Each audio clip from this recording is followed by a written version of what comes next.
As the story goes, Amazon CEO Jeff Bezos created Amazon.com while driving cross-country 7 years ago. His concept was simple: sell books online, no expensive brick-and-mortar stores to build, only warehouses to fulfill orders. Today, Amazon touts 35 million customers and more than 24 product lines. But investors are focused on another number, $2.7 billion in losses. That's roughly a loss of $77 per customer. And Amazon is yet to turn a profit.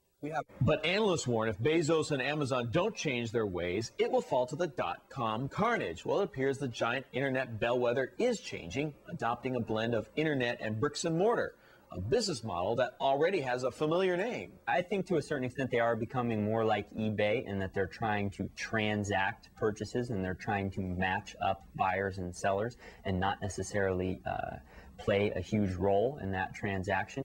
eBay and Amazon are different in many respects. Namely, eBay is profitable, Amazon is not. But how the two make money is becoming increasingly similar.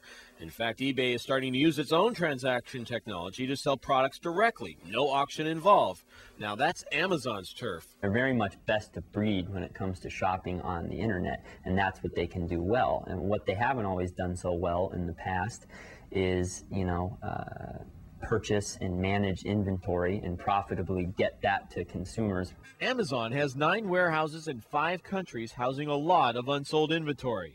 It's Amazon's Achilles heel, say analysts. We're constantly looking for ways to turn our inventory as fast as possible. So Amazon is on a partnering blitz with retailers like Circuit City, Toys R Us, Target, handling the online transactions and leaving inventory and fulfillment to these well-known brick-and-mortar stores. And I think the story has changed, and they want to focus on the e-commerce aspects of the game and the order fulfillment, and they're increasingly trying to shift to the purchasing and the inventory aspects to other people. Amazon recently launched an online computer store in the middle of a computer sales slump.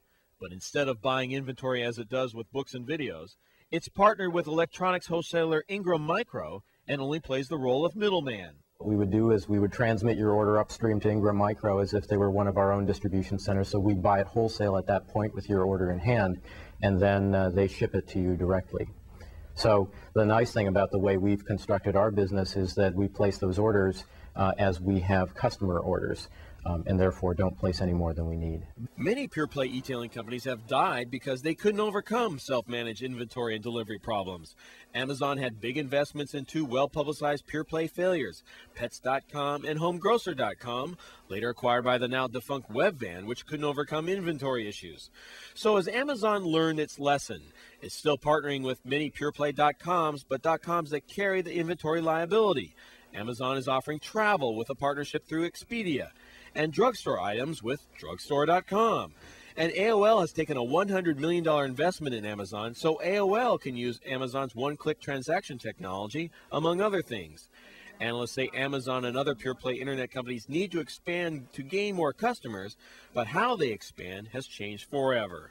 The internet as an e-commerce vehicle has recently and will continue to in the future move towards more of a transaction-oriented thing, as opposed to replacing physical world department stores. I think people have an incredibly difficult time imagining today just what a big deal e-commerce will be 10 years from now. So if you look out over the long term, this is absolutely day one, and we're incredibly optimistic about the future.